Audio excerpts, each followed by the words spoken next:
Today's guest reached higher levels of success than he ever could have imagined after discovering the law of attraction. But then he nearly lost it all and somehow had to find a way to get everything back. We're going to talk about how he did that so that you don't have to worry about the same thing happening to you.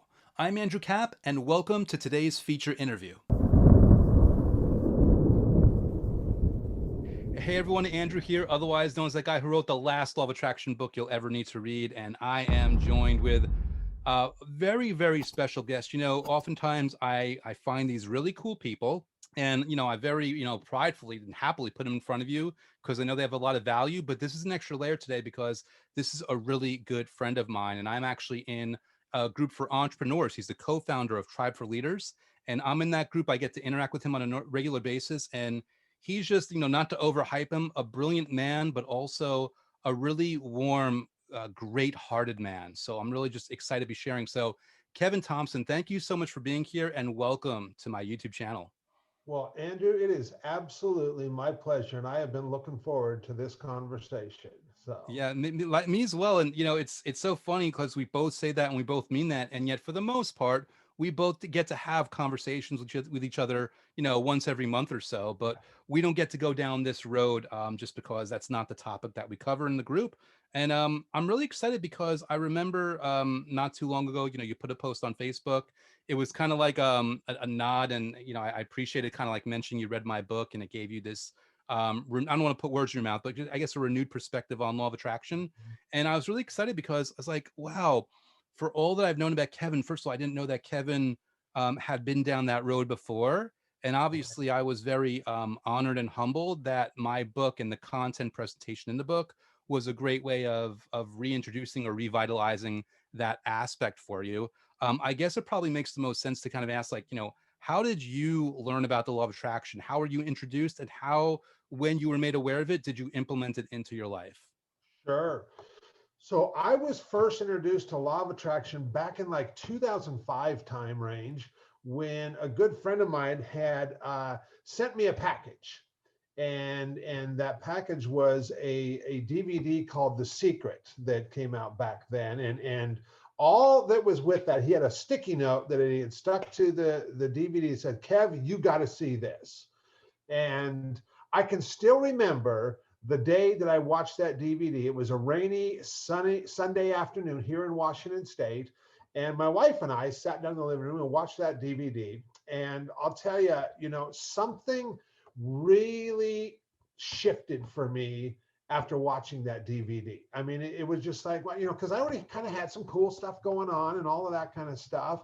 But well, for example, at the time that I was watching that, I drove a Ford Ranger, and my brother, he had this Dodge crew cab diesel pickup truck, really nice truck. And I was thinking like, I was like, my next vehicle, I wanted to be a truck like that. I just really liked that truck and thought it was a beautiful truck. And that was one of the things that was on my goal list. But after watching that DVD, The Secret, and being exposed to the law of attraction, as soon as we finished it, I commented to my wife, Lisa, I said, you know what? I said, I don't want a Dodge truck. And she's like, really? She goes, you've been wanting one of those for a while. And I said, I thought I did. But I was like, what I really want is I want a Hummer H2. And she's like, wow. She goes, well, how are we going to afford that? And I'm like, you know what, honey? I said, I don't know. But apparently, after watching this, I was like, that's not even, I don't even have to worry about that. I just know that that's what I want. And it wasn't about 4 months later that I had that vehicle. And, Hmm. it's interesting, Andrew, that, for the time that, I mean, right from the time I got that vehicle, that that vehicle, it wasn't just a vehicle, it wasn't like a status symbol to me or anything, but it was a representation of, look at, what can happen when you just get really clear on what you want. And it was such an epiphany to me.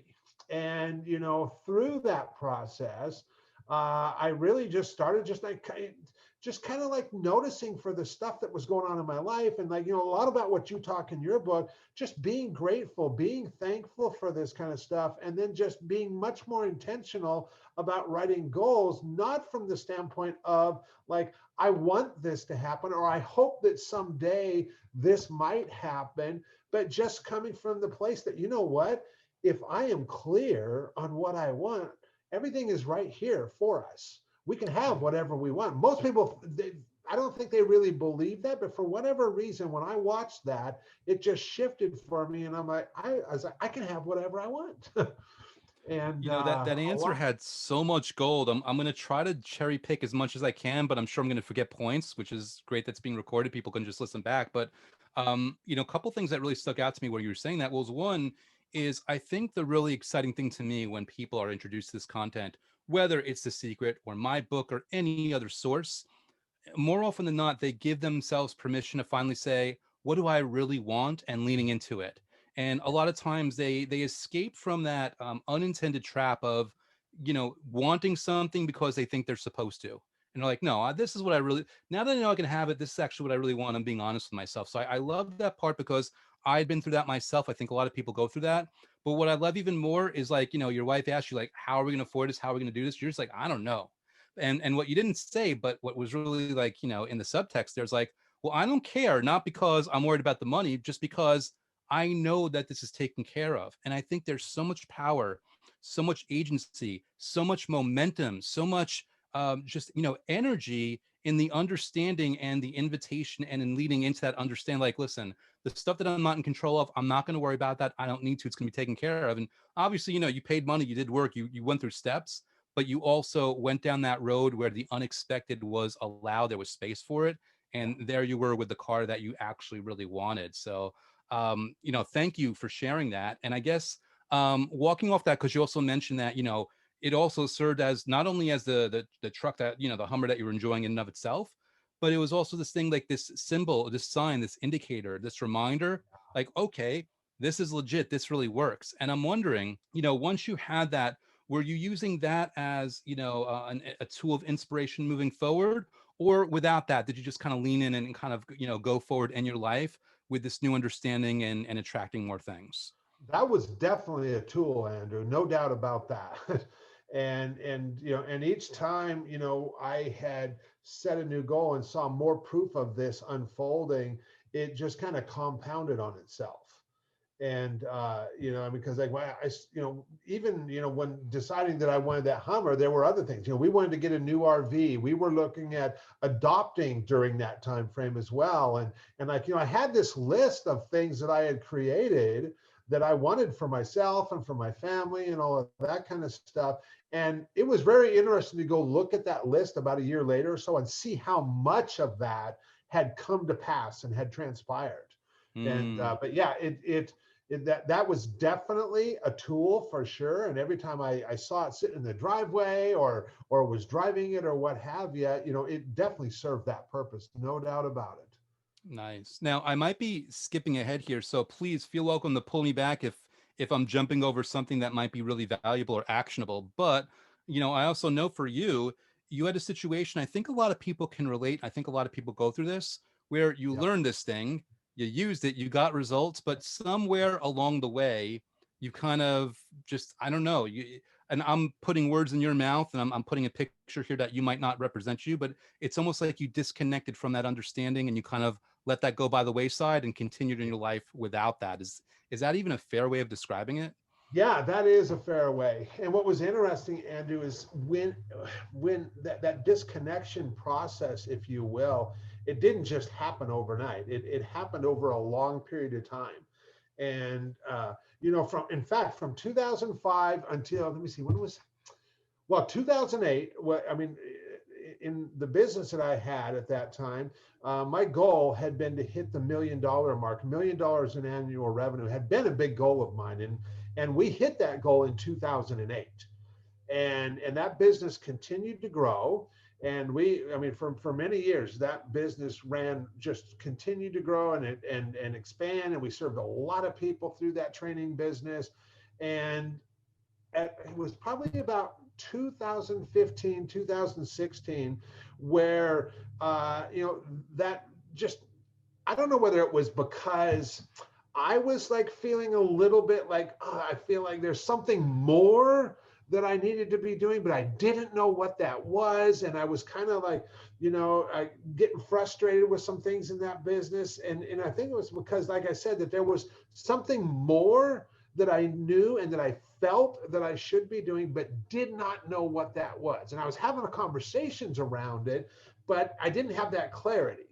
And as a result of all that, that business started to trail off. And the revenue began to drop, and it was slowly at first. And I found myself having to dip into savings to cover expenses and stuff. But then that business continued to go just down, down, down. And I just, through that process, I mean, I found myself not doing the stuff that I had been doing before. And in fact, that revenue, that business got to the point where by 2017, 2018, it was not producing revenue anymore. Mm. And I got into a pretty dark spot and just started thinking things like, man, you must have done something really wrong to end up here. And what did you do wrong? What did you do that, man, you must be a bad person or what? I mean, and you just start thinking all kinds of thoughts going through your mind, and of course, me being a family guy, I felt like, man, you're not supporting your family in a way that makes you feel good. You were supporting them, but now look at what's going on now. And I started thinking about, man, do I even deserve to be loved by my wife because all of this is going on? Law of attraction at that point was the furthest thing from my mind. What you articulated to me here was kind of like a slow burn in the opposite direction.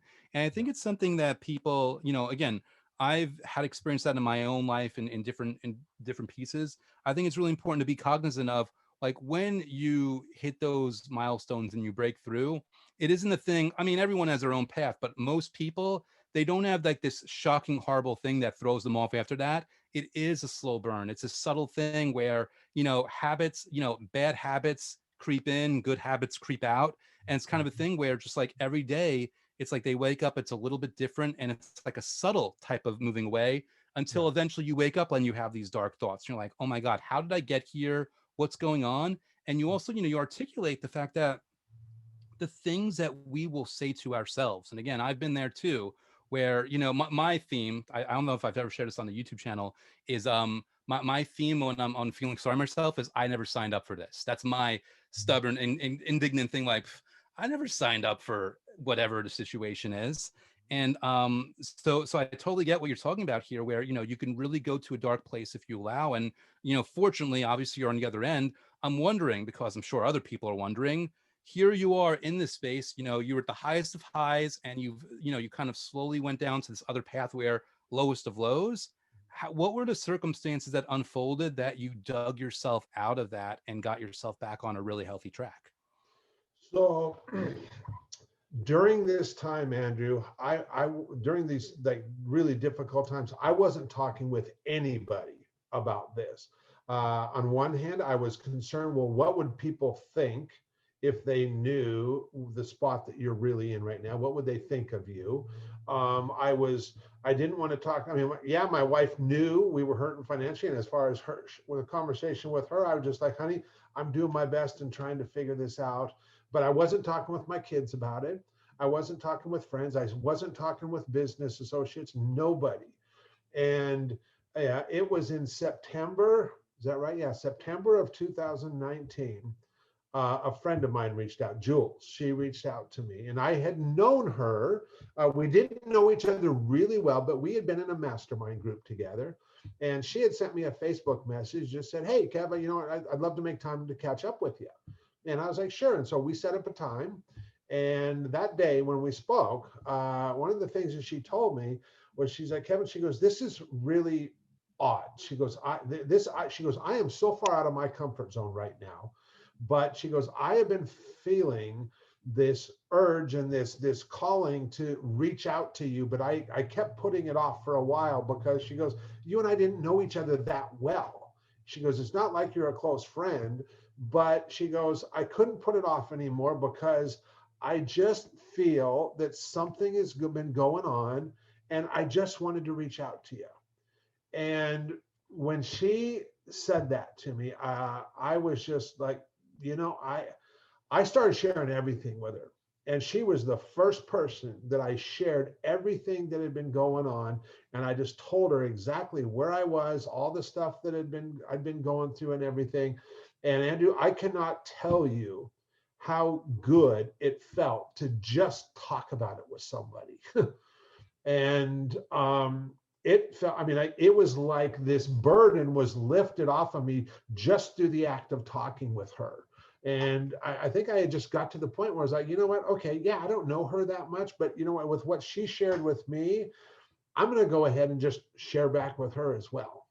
And that opened the door. I mean, as you know, Jules is not only a brilliant business strategist, but she's just an amazing human being who just has this huge heart. And she has a gift for seeing things in people that we might not be able to see for ourselves. And Mhm. through that conversation, she was able to point out a few things to me. I mean, she was like, Kevin, she goes, you know what? She goes, you do these events for these entrepreneurs, and man, they absolutely love you. In fact, she goes, I have never spoken with anybody where your name came up and they had nothing but amazing things to say about you. You have a gift for creating relationships with people. And she goes, you have a gift. And she goes, Kevin, she goes, you know, the only reason you are where you are is because you've just got away from doing what you do best. And she goes, and when you really start tapping into who you are as a person and figuring out how to use your unique gifts and talents to really serve other people, she goes, not only is your business going to grow, she goes, but you are going to get so much more satisfaction from just doing what you do because that's who you are. And so Yeah. that was a turning point right there. Yeah, and again, I'm playing Monday morning quarterback here, so please let me know if I misrepresent any of this. But the things that I got out of that answer was, um, well, first of all, you said you weren't talking to people, and that is a relevant statement for anybody, anybody in the world. But for you, it is particularly relevant. Me knowing what I know about you because that's what you do. Yeah. You are this wonderful, warm human being that really enjoys the process of connecting with others. You enjoy staying in touch with them. You enjoy sharing ideas. You enjoy having those conversations. So, like, you're saying Jules had said about you, you'd kind of gotten away from who you are. So you're unlocking a bit of a map here for other people that might be struggling, like, well, what's going wrong? Well, I think a first hunch or first clue to look into for anyone listening is, have you lost yourself? Have you stopped doing what you do best? Have you stopped doing what makes you feel who you are and really helps you lean into who you are as a person? But one other point I really want to make here, and this is a really important one, because I'm a huge proponent of staying really consistent with these methods: gratitude, visualization, scripting. It's all about momentum. It's all about the fact that, positive thoughts and emotions are so much more powerful than negative ones. But here's the thing: you were in this dark place for years, and it's not like you were doing that methods, and yet still Jules was called upon. She had this feeling to reach out to you. And I think that is a wonderful reminder and indicator and demonstration that even when people are in a dark place and they're not doing the methods, the universe is always conspiring on their behalf, and it'll find a way. I mean, it's still going to be up to them to listen, but it's going to find a way. The sunlight is going to burst through the clouds one way or another. And that's what I heard here. I heard, even in this dark place with those really dark thoughts, the universe is like, okay, well, Kevin needs Jules in this specific situation to lay things out and to go on this journey with him. And it kind of like poked her, like, all right, nudged at her. And here she was going something out of character. She said she didn't know you very well. And here you were. And again, the other thing I gleaned from this is, once you started leaning back into that, the renewal is faster.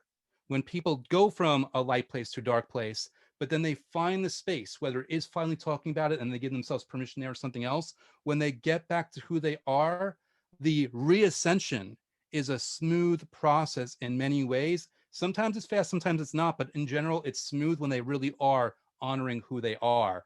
Yeah. As I described that, how's that land for you? Did I kind of miss anything or misdiagnose what we were talking about here? No, I mean, that is just so right on track, you know, and I look at what has happened since that conversation with Jules. Yeah. And in fact, you know, at the time, I was doing consulting for people, and I had 35 clients that I had, picked up over the course of, previous to September of 19 from about 2017. So over a 2-year period. And when I was talking with her, I was like, this business that I'm doing right now, I was like, I cannot continue doing this. I was like, I don't know what the answer is, but this is, I've got so much weight on me and feeling like that I have to deliver for these clients, and feeling like I'm not equipped to deliver in the way that I want, in the way that makes me feel really good in serving them. Mm-hmm. And her comment was, Kevin, she goes, you are just using a model that is not a right fit for you. She goes, now I don't know what the right answer is right now. And she go, and in fact, I had an event coming up the following month in October of that year. And I said, I do not want, I said, I can't bring on another client. I do not want to make an offer for this again. I do not want to bring on another client, but I don't even know what the heck to do. And she was like, Kevin, she goes, right now, you just need some breathing space. You just need some room to breathe so that you can think clearly again. Because right now, up until now, you're not able to do that. You haven't been thinking clearly. And she goes, you just need to get a little bit of clarity. And so she helped me out with that. She goes, how about this next event? Instead of making an offer to bring on new clients from it, she goes, why don't you do this? She goes, Kevin, I know what you do. She goes, and the people that come to your events, they get so much value from what you do. She goes, why don't you just let them come to the event? Don't make any kind of an offer for them to become a client of yours, but instead, she goes, just let them give to you at the end of the event based on the value that they feel they received.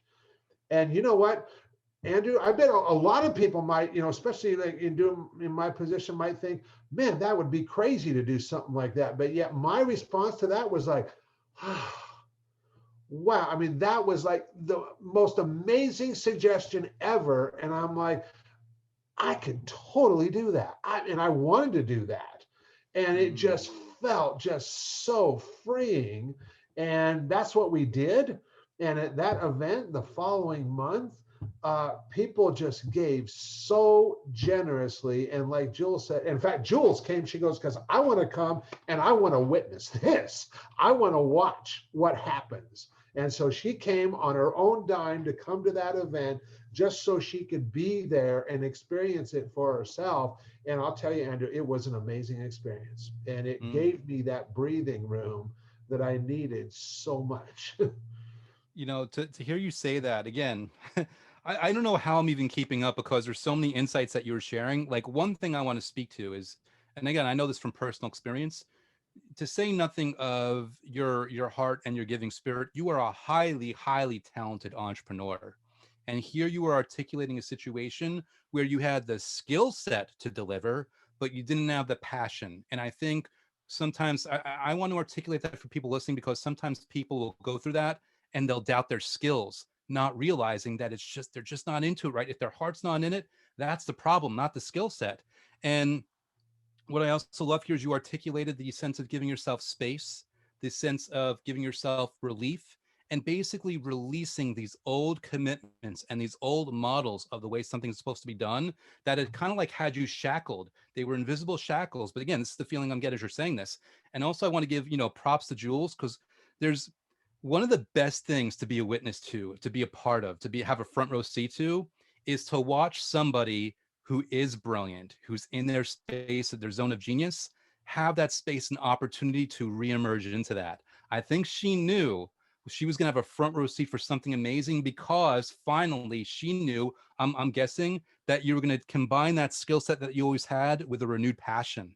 And when you watch people when they're doing that, I've had front row seats to that myself. It is the most invigorating, awesome thing in the world. So no doubt that, of course, people would give generously. And also, just, to say this, and I've never said this to you before, but not too long after, I know that you had invited me, along with a bunch of other entrepreneurs, to have a phone call to see, if I was a good fit for Tribe for Leaders. And I never articulated, because it's kind of like, it's a weird thing to say out of the blue. But I do remember saying, like, wow, both Kevin and Jules, they're on such a really great energy high. And I can really feel this good vibe coming off of them. And, you know, that above all else really spoke to me. And I think it's a wonderful representation and indication of where you really were, how you kept flying from that point on. Yeah, yeah, yeah. And I'll tell Awesome. you, after having that experience in October 2019, what I told Jules at the end of that, is like, man, I want a whole lot more of this. And, to just go through that. And what was, another thing that happened at that event was very interesting. There was a couple of people at that event who had been to previous events of mine. And the reason for me hosting these events was to invite these amazing, giving, generous entrepreneurs and just get them in the same room together for the purpose of just letting them get to know each other. And I am brilliant at doing that. I'm brilliant at just getting to meet entrepreneurs and just who are just giving, generous people, and just create great relationships with them. And when I get them together in the same space, it's like magic happens. And it was very interesting at this event because one of the guys, Dre Redfern was his name, he'd been to a couple of my events. And at lunch on the second day of that event, I was just kind of mapping out, okay, after lunch, we're going to come back and we're going to do this, and we're going to do this. And Dre jumps in and he's like, Kev, you need to have a hot seat. He's like, we need to give back to you. And I'm like, what? And he's like, you need to have he said, Kevin, I've been to 3 of your events and you have never had a hot seat at your event. And I'm like, no. I was like, because these events are for you guys. They're not for me. And he's like, we need to have a hot seat for you. And one of the other guys, Kevin, he jumps in because he'd been to a previous event too. And he's like, yeah, we need to do this, Kevin. We need to give to you. And so then everybody jumped in and they were all on board with that. And everybody is like, after lunch, Kevin, this is going to be all about you. And so that was a unique experience, Andrew, because I was always the one curating the event, providing the space for them. Not really, I mean, like, yeah, I was there as a participant, but for them, not for me. And so it was a very unique position for me to be in that spot. And Yeah. so I kind of shared with them everything that was going on and how I'd been going through these challenging times and how Jules reached out to me and how the conversation that we had that led up to this event. And I just mapped it all out. And it got pretty emotional. And yet, when I did that, and even at times during this, I was like, man, I am really sharing some intimate stuff with these people. And yet I was met with so much support. It was like everybody in that room wanted to see me win. And they were all jumping in to help. And and Jules then jumped in and told, what she saw. And then of course they all, I mean, it was like the universe just like opened up, and and of course you know now what kind of come from all that because you've been a part of it and stuff. But yeah, a whole new business was launched on the back of that event that like I couldn't even see before that, but yet now with just a little bit of direction from Jules and a little bit of insight from her has led to so much amazing things. Yeah. And looking back, I think the fact that I went through that such dark time period in my life, this is not, I mean, at the time I felt like, oh, this is happening to me and all of this, but yet so many entrepreneurs deal with this. And it doesn't matter how successful they are. I mean, from the outside looking in, everything looks great. And some people might look at that person and say, well, wouldn't it be awesome to be them? Because they got their thing all figured out. And you know what? No, they don't. No, they don't. It doesn't matter how successful somebody is. They don't got everything figured out. They've got very real challenges they're dealing with too. And Yes. so, yeah, it's been a Without a heck of a doubt. ride. Yeah. Now, so the interesting thing is here, I wrote and designed this book with the goal of hopefully it would be this thing that facilitates some of what you're describing here. But you went through this before reading my book, and then just because we know each other, like, oh, let me check Andrew's book out. And Yeah. I don't want to put words in your mouth, but I know they kind of, revealed I guess a new way of looking at a few things, or just in retrospect. Given what you went through and given what you read on the book, what are some really big takeaway lessons that you'd want to share with people watching right now based on your journey so far? So, like I shared, I was exposed to law of attraction years ago. And then just through this slowly turning of events, totally got away from it. And now, after having you in the group and stuff, I was like, you know what? I need to pick up Andrew's book and read it. And it was more, it was like at the time I wasn't really thinking about, oh yeah, you need to read it, the book for yourself. I was like, no, I just need to read it so I can just learn to get, find out what Andrew's doing on a deeper level and stuff. But yet, as soon as I started reading it, I'm just like, I was brought right back to 2005. And I was like, you know Mm, what? This is really hitting home. I was like, I remember what this is like. And I know this works. It wasn't like I picked up the book wondering, is this going to work? I knew it worked. And now that I'm reading the book, I'm like, I remember this. And like that feeling came up again. And then what was the first exercise that you had us do? Oh, I know, it was just writing down some of the stuff that we wanted, just what do you want? yeah. And so I took out my journal and I just started writing a few things down of what I wanted. I'm like, man, and I was like, I don't, it doesn't matter what it is. We don't have to justify what we want. And in fact, if somebody were to ask us, well, why do you want that? Pretty much anything we would say after that is complete malarkey. It's complete BS because we don't have to justify why we want something. It's just Yes. we want it. that's Yes. that's all the answer we need to have. Yeah. It's like, And my response is like, is it hurting anyone? Am I intentionally hurting anyone? No. Then why are we even bringing this up? It's my thing. It's what I want. So I really resonate with that. So it's like, and I, I kind of, as you were saying, you took out like a notepad. I'm thinking this is like Hummer 2.0 list, right? yeah, yeah, So here you've been through this really this amazing journey, and again I feel that there are other people out there that they'll have a breakthrough, and then they'll kind of lose their way along that path. What is, from your heart, and just, based on the way this conversation is going, what in your opinion is the best advice you get to give to someone who might feel like they're kind of going in that downward momentum and they want to find their way back? yeah. Having had that happen, when I mentioned to you before we actually started recording here, that what I've been doing now is like I just find myself being much more, what's the right word I'm looking for, noticing for all the amazing things going on in my life. I mean, even just like simple things like we've got this little dog. I mean, I like this dog. We've had it for 3 years and stuff. But you know what? This dog every morning comes in to wake me up and just starts, he jumps up on the bed and he knows when it's time to get up, and he comes and like just wakes me up every morning. It's like, and I've never had given that a second thought before. It was more like, oh, she's Teddy. Okay, okay, okay. But now I'm just like, you know what? This dog is such a cool dog. And Hmm. just like little stuff like that. And you know what, we have this kind of stuff going on in our lives all the time, whether it's through our work, whether it's through our relationship with my wife, with, I mean, like now taking my daughter to school every morning. Tomorrow is the last day of school for this school year.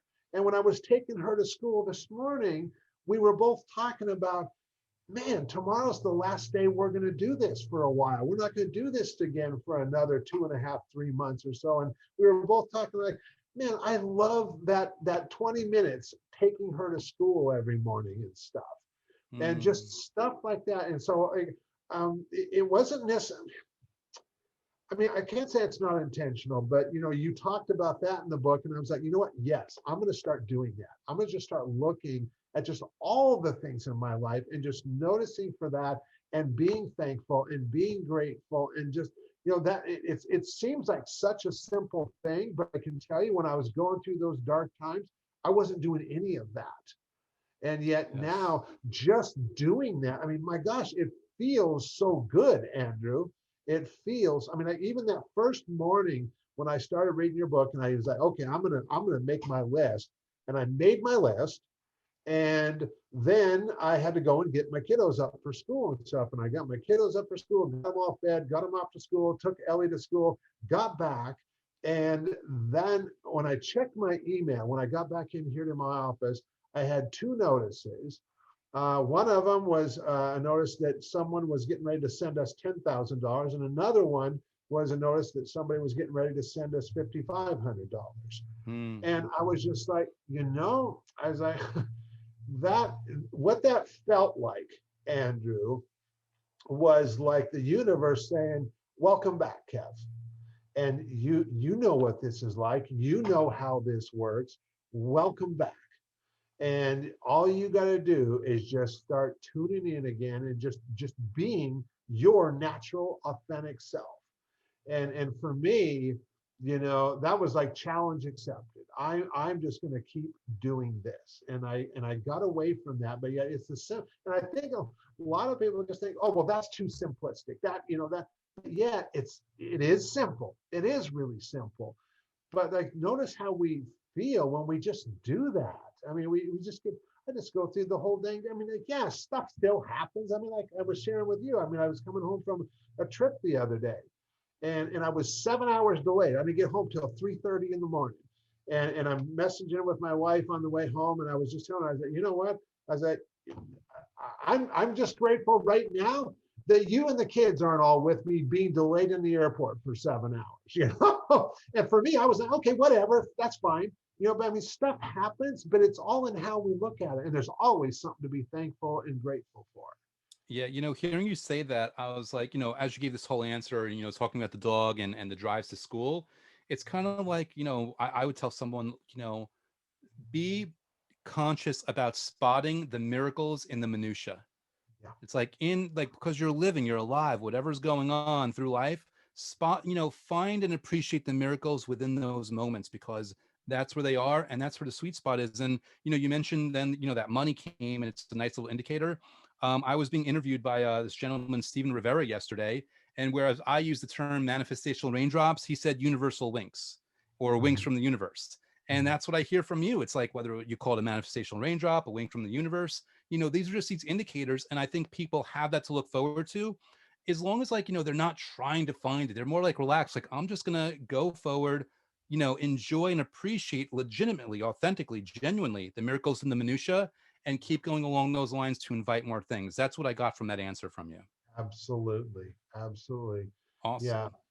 So we're just about to wrap up here, but we've covered so much ground. And again, I want to thank you for being so honest, so authentic, so vulnerable, and so insightful. And given everything we said here, I would ask either like, is there something that we missed that you wanted to cover, or a go away piece of advice? Is there something that you want to make sure was said to anyone that might be listening right now? I mean, I don't know how many people listening to this would say that they've, read law of attraction books or what, and tried this, tried that, or maybe they feel it's working for them or not working for them. What I would hope is that after hearing my experience, that that we get to decide. We always get to decide. And if law of attraction, if we feel like it's not working for us, my experience has been, it's like we're just not tapping into it, that's all. And I've experienced that, as you all know now. And but see, that was a choice that I made. Not maybe it wasn't knowingly or intentional or anything like that. And even during those dark times, I had a friend of mine saying, well, Kevin, focus on the good stuff that is happening. And yet I still wasn't doing that. I was focusing on, oh, well, look, what's this is not going. I mean, I was losing sleep at night thinking about all the stuff that wasn't going right. And yet, you know what? Nothing has changed. There's all kinds of my things in my life that don't necessarily, not everything goes the way I want it to go. Hmm. But yet it's still up to me to decide how I want to look at it. And there's always that I always have things to be thankful and grateful for. And where we choose to place our focus is what we're going to get more of. I learned that lesson the first time I ever saw the movie The Secret. Yes. And you say something really important here, because as you give this advice, what I love about it is the source. This isn't someone who found it and now they're just talking about high up on a mountain. No, you found it, you lost it, and you found it again. And that's Yeah. someone who knows what they're talking about, because they know for sure what it was before they lost it. Now that they found it again, they can speak definitively to that, the way, like, that's what you can do. That's the real value I'm getting from this. So Kevin, just want to say again, thank you for coming on. Thank you for sharing your story. I have no doubt that there's somebody listening right now. This conversation is their universal link. This conversation is their nudge from the universe, their manifestational raindrop. You are there, the Hummer they're looking for. You're the reminder to them that whatever their inkling they want to go in, the space they need to give themselves to kind of more like return to being who they are. I think you've just very expertly, flawlessly, seamlessly provided that for them. So thank you so much for being here today, my friend. I appreciate you beyond words. Well, my pleasure, and thank you for having me, Andrew. I love the thought that this is going to impact even one other person, and that would be awesome. That would be absolutely awesome, and I know that will happen.